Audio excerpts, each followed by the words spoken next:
frères et sœurs, nous célébrons le 7e dimanche du temps ordinaire de l'année liturgique C. Aujourd'hui, la parole de Dieu nous invite à une réflexion importante sur la rancune, cette émotion naturelle qui surgit lorsque nous nous sentons blessés, trahis ou maltraités.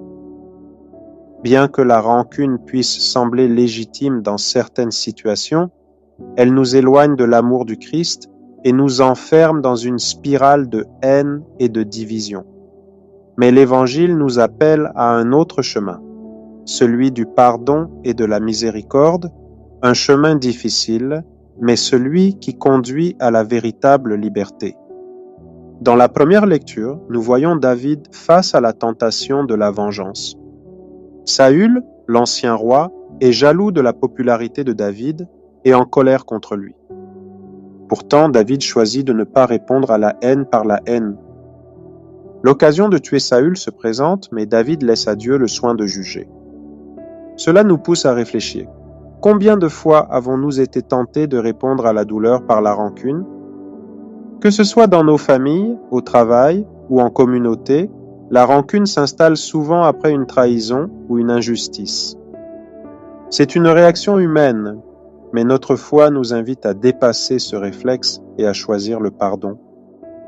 Pardonner ne signifie pas oublier l'injustice ni excuser le mal, mais c'est un choix, celui de ne pas entretenir la rancune dans notre cœur. Le psalmiste nous rappelle que Dieu ne nous traite pas selon nos fautes, mais avec une miséricorde infinie. Il éloigne nos péchés aussi loin que l'Orient est éloigné de l'Occident. Dieu choisit de ne pas se souvenir de nos fautes, mais de nous traiter selon son amour et non selon nos mérites. Sommes-nous capables de faire de même? Combien de fois avons-nous conservé la rancune et le jugement dans nos cœurs? Au lieu de pardonner, combien de fois avons-nous ressassé les erreurs des autres?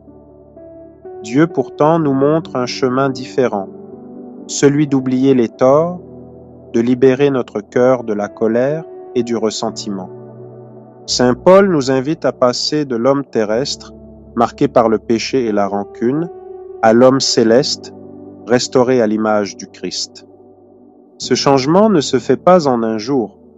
Le baptême, qui nous unit à la mort et à la résurrection du Christ, nous appelle à une transformation radicale, celle d'un cœur qui aime et pardonne. Le pardon est difficile, il exige de voir les autres comme Dieu les voit et de chercher leur bien, même lorsque nous avons été blessés. L'Évangile nous parle également d'un amour radical, celui d'aimer nos ennemis et de bénir